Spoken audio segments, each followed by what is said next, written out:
Back. स्वागत है आपके अपने YouTube channel Chanakya coaching centre by Suraj sir. आज हम लोग निम्न समीकरण को हल करना सीखेंगे।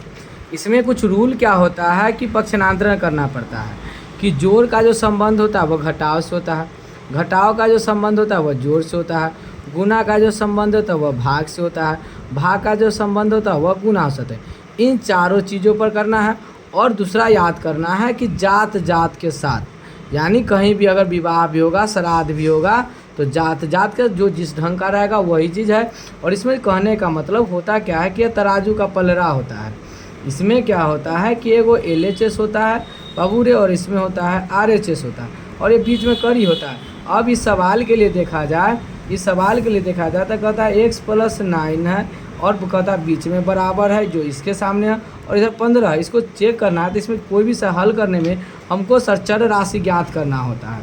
तो चर क्या कहता है कि 1 से Z तक के बीच को जो राशि होती है ABCD से लेकर Z तक के, उसको सर चर राशि कहते हैं। तो इसको सर हम बना के हम सरल भाषा में x + 9 = 15 लेके पता क्या था, इसका तो कोई, लेकिन ये दोनों एक जात है, तो पता क्या था, कबड्डी खिलाना पड़ता है। तो x बराबर जिसका वैल्यू 15, ये प्लस का चिन्ह प्लस में, इधर जाके हो जाएगा माइनस में हो जाएगा। x बराबर 15 में से 9 हो गया तो कितना हो जाएगा, 6 हो जाएगा, यानी जोड़ का संबंध घटा। अब देखिए दूसरे सवाल की ओर अग्रसर करते हैं। कहता है कि x - 20 बराबर क्या कहता है, -5 कहता है। फिर देखिए ये दोनों एक ही जात है, तो फिर हमको जिसका वैल्यू ना, इसको x बराबर इधर वाला लिख दिया -5, ये -20 है, तो इधर पक्षांतर होकर कूद के इधर जाएगा, तो इसका चिन्ह चेंज हो जाएगा, यानी प्लस क्या हो जाएगा, प्लस हो जाएगा 20। यानी x बराबर हम क्या करेंगे, अब बड़ा चिन्ह माइनस प्लस माइनस हमको पता है, जब के जोड़ के हिसाब से लिखें, बड़ा का चिन्ह प्लस का, तो क्या लिखेंगे, +15 लिखे तब, चाहे सीधे 15 लिखे तब, दोनों सही है। हमारा इसका काम हो गया।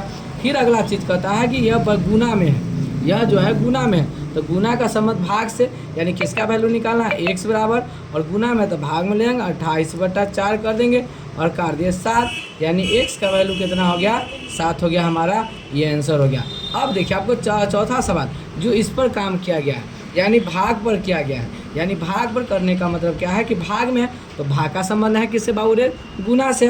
अब इसको ध्यान देंगे, यानी गुना का मतलब यहाँ से यहाँ क्या कैंचिया गुना, तिरछा क्रॉस मल्टीप्लिकेशन, यहाँ कुछ नहीं है, तो x का x। अब करेंगे 10 × 5 कर देंगे, और x बराबर 10 × 5 हो जाएगा 50। इसको हम एक को चेक कर देते हैं, किसी एक हिसाब को चेक कर देते हैं, यानी चेक कहिए तो, या वेरीफाई कहिए तो, या जांच कहिए तो, आप जिस पहलू से समझ आते हैं किसी एक को उठा ले।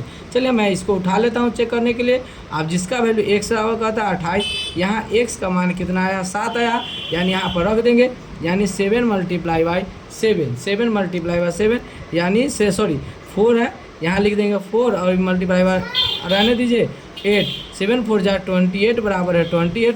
हम लिख देंगे LHS बराबर है RHS के प्रूव्ड। यानी हमारा इस चैप्टर का नाम है, इसका नाम है एक चर वाले रैखिक समीकरण, यानी इसको इंग्लिश में कहा जाए तो कहेंगे liner equation in one variable. ठीक है बाबू रे, आपको कैसा वीडियो लगे लाइक कीजिए, शेयर कीजिए। इस पर इस सवाल को लाकर प्रैक्टिस कीजिए।